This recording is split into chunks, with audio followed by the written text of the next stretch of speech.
Hi, Zizaran here with a video for Path of Exile 2, and this is a video you should ideally watch before you play, and I'm aiming this at players that are very new or maybe very old returning PoE1 players that are unfamiliar with the game. So it's just going to be some generic tips. I haven't had any like crazy early access or have anything big to reveal or anything like that. This is just going to be super basic tips that I think might really trip some people up if they don't know them. So we're going to start off with a very important one. You cannot respec your ascendancy in Path of Exile 2. That means that you cannot go from Titan to Warbringer. Like you can't switch between Deadeye and Pathfinder, for example. And I think that's quite an important one because every time I say it, people in chat are like, you can't what? And I actually myself had missed this for a while. Now, we are assuming they will be able to respec your ascendancy points. So let's say you take the extra bag space early on the Titan, you might be able to, you will likely be able to spec out of that for gold, but you will not be able to change to Warbringer. Now, this is something they might change, but that means that obviously your class is a permanent choice and your ascendancy. And for those that aren't familiar with what an ascendancy is at all, this is like a subclass. So eventually every class will have 3 subclasses each, and we're all starting with 2. So yeah. So right now, for example, if you go the warrior, you can ascend as a warbringer or a titan, and obviously your class is a permanent choice and your ascendancy is a permanent choice. So make sure you really keen on playing this thing, or you will have to make a new character later. Now, that being said, you can respec your skill tree and stuff like that. And for those that are maybe familiar with Orb of Regret, those are gone from the game. So that means that you will need to use gold to respec. So you really want to make sure that you have enough for the entire respec. Getting stuck halfway through could cause some issues. And you cannot trade gold with other players. Now, one thing Path of Exile 2 didn't make super clear is that skill gems can still be used on every character. There will be a like unlock all button in like the bottom left or something, it looked like in the videos. But for example, like it's not only ranger that can have bow skills, right? You can use a gun on a warrior. You can use a gun on the sorceress. Like they are not character locked. Now, there are some skills that you get from your ascension, but outside of those, you can use everything on anything. Now, in PoE2, your weapon swap plays a lot more of an impactful role. So, for example, let's say you're a sorceress, you will be able to have fire skills and cold skills. And then you might have a fire weapon and a cold weapon. And in the menu, don't fully know what they landed on and how that looks once we actually get to play. But you will basically be able to press that, like, let's say you have fireball and lightning something. Like, ball lightning, right? You have fireball and you have ball lightning, right? You will be able to set that with your fireball. You're using your fire staff, and for your chain ball lightning, it swaps to your lightning staff. And this will be done automatically for you with a short delay. But this is very important. Like, for example, for me, I will probably be using shield quite a lot and blocking while having totems down. And then I will have like my big nuke abilities by using a two-hander because I'm playing a warrior, right? So I'm going to definitely leaning towards using shield and one-hander on one setup and two-hander on another, or maybe two-handers. We'll see what we do with that. And another big thing about gems is in Path of Exile 1, you could have 3 spell echoes, right? You could have, or 3 life taps. You could have a life tap on one setup and on your main skill and somewhere else. Well, in Path of Exile 2, you can only use 1 support gem 1 time. So if you're using added fire on your ball lightning, added lightning on your ball lightning, you get the idea. You can only have 1 added lightning.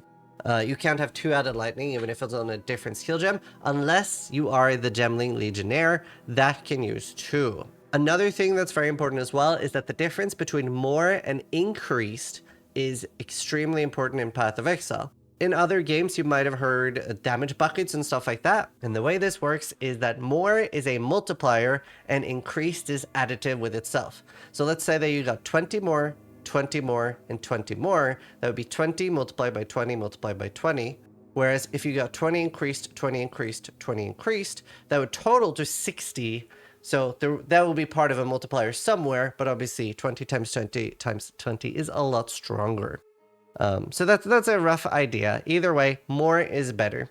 Now, that being said, there are some cases where increased ends up, at least in PoE1, working as a more multiplier, and generally where we've seen that is enemies take increased damage. Now, many of those would be additive with itself, but to give a quick idea of why this is a distinction is that let's say you get 100% increased damage, you then getting monsters take 20% increased damage would be multiplicative with that.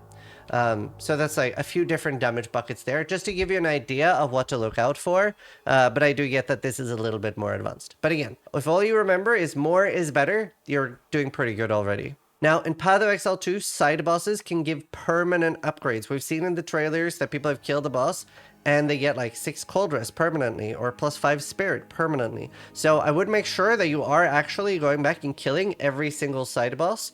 This is going to be particularly important because the game looks really hard, so overleveling will be very good. And speaking about over leveling, I do want to show off this one feature. I can show this in Path of Exile 1, and it is quite important, and that is control click to reset a zone. So sometimes you will feel that you are way weaker than you should be, and if you hold control down while entering a zone or walking into a door or anything like that, it will let you restart that zone.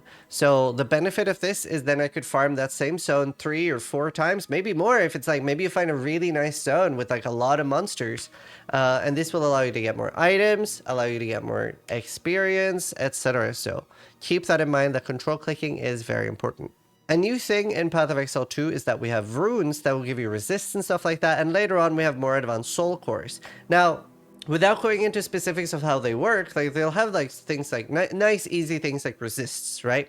I do feel that it's very important to share with you that these cannot be overwritten and not be removed. This is something I'm expecting to be changed because one of the things they really wanted to push on was that when you find an upgrade in PoE2, you don't have to worry about sockets and jewelers, you can just put on the gear, but the runes does change that a little bit. So I am expecting to see that change, but probably not changed for launch. Now, how does critical strike chance work in Path of Exile? So sometimes, even in PoE1, you might have seen that you have an item that is 100% increased critical strike chance. Does that mean that you now have 100% critical strike chance? No. So it works off the base crit. So weapons will have a base crit themselves, and also spells usually have a base crit built into the spell.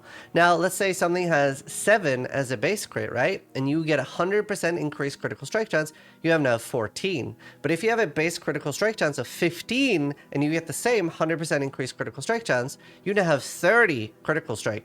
Now, they have said that in PoE2, it should be a lot harder to get 100%. So it is very likely that we will get something like 50 to 70% crit on a crit build, and maybe we'll have some sort of ability or utility thing that'll push us to 100% temporarily, but I would not expect that your crit builds will be at 100%. And another thing that is a basic feature in Path of Exile but still very important is resistances. So resistances are very, very simple. With if you have 75 fire resist and you're about to take 100 damage from fire, then you would take 25. Keep that in mind that the game sort of does expect you very early on to get at least 50-60% fire, cold, and lightning resist.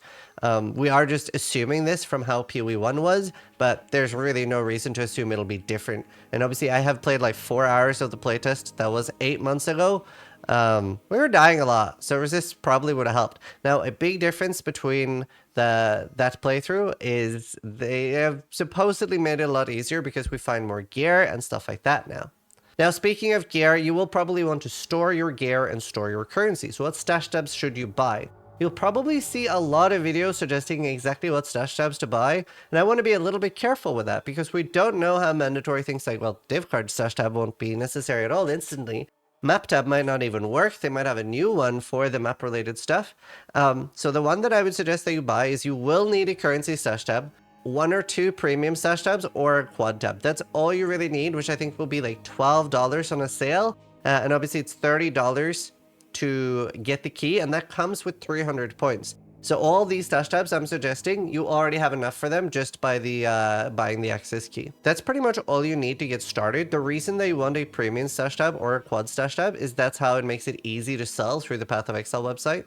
So keep that in mind, and it's definitely not a game you need to spend a lot of money on. Once you have like $30 to $60. That's probably all the stash tabs you'll ever need. Now, I do want to end the video with talking a little bit about items in Path of Exile and also some of the basic currencies. So I'm going to use the Path of Exile 1 item because they are able to teach you some of the basics.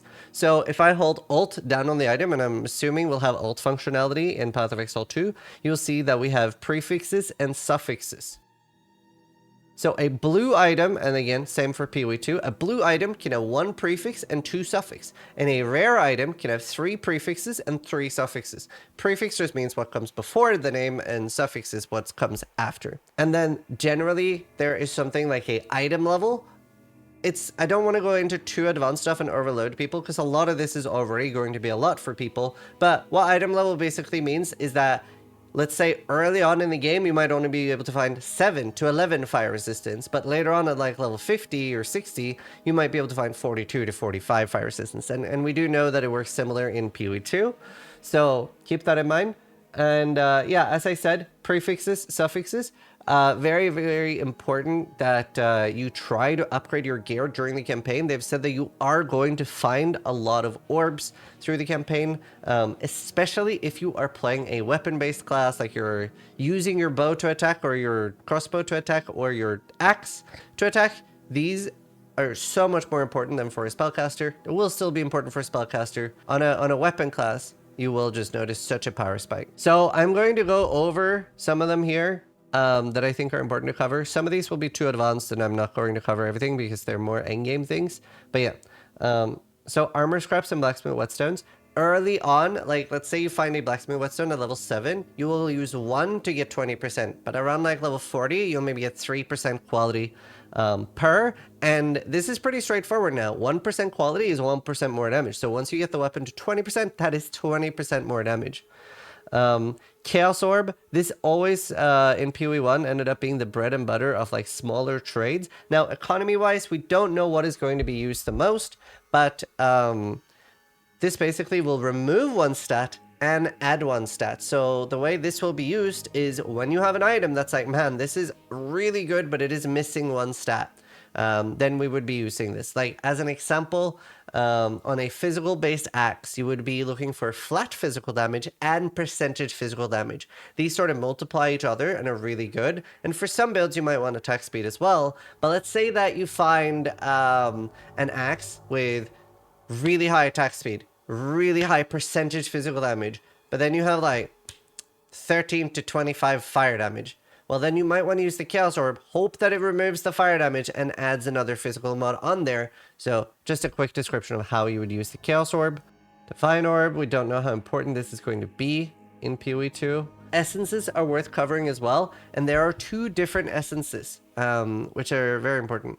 So we have this one, which is upgrades a normal item to a magic item with 1 speed modifier. So you would find a boot base, for example, and then you could use this on it, and if there's no other speed modifier on it, it'll just guarantee movement speed. And then we do have other essences further down that actually will go and take this from a blue item to a rare, but with a guaranteed mod. So that is a little bit different than how essences work in Path of Exile 1, but this is a little bit of deterministic crafting. Now, a big change from Path of Exile 1 is that in PoE1, you'd craft on the same item. You would find a base, craft on that same item, and yeah, that would be how that worked. But in PoE2, you're going to be finding multiple bases and almost starting from scratch on each item. There won't be that much chaos spamming, I think, on the same item. Maybe later, but we'll see how that ends up being. Exalted Orb, these are going to be a lot more plentiful. I believe ZGD said he found 7 in Act 1. So you are going to be a little bit more less frugal with how you're using these, and actually what we call slamming your item. You slam an Exalted Orb into it. So PoE1, people will need to rewire their brains a little bit here. But yeah, we will be using Exalted Orbs. And again, you should not be scared of using these orbs.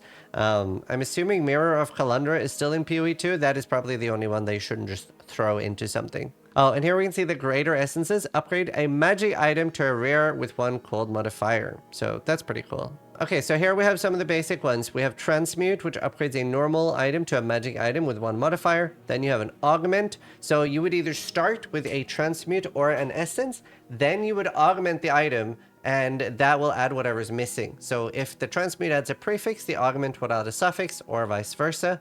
And then you have either a Regal or the Greater Essence for the next step, and then you finalize with throwing some Exalted Orbs on it. Either way, I hope you guys enjoyed this video and that it helps you for launch. I just wanted to make like some tips and tricks, and I really wanted to make sure people know that ascendancies are not respectable.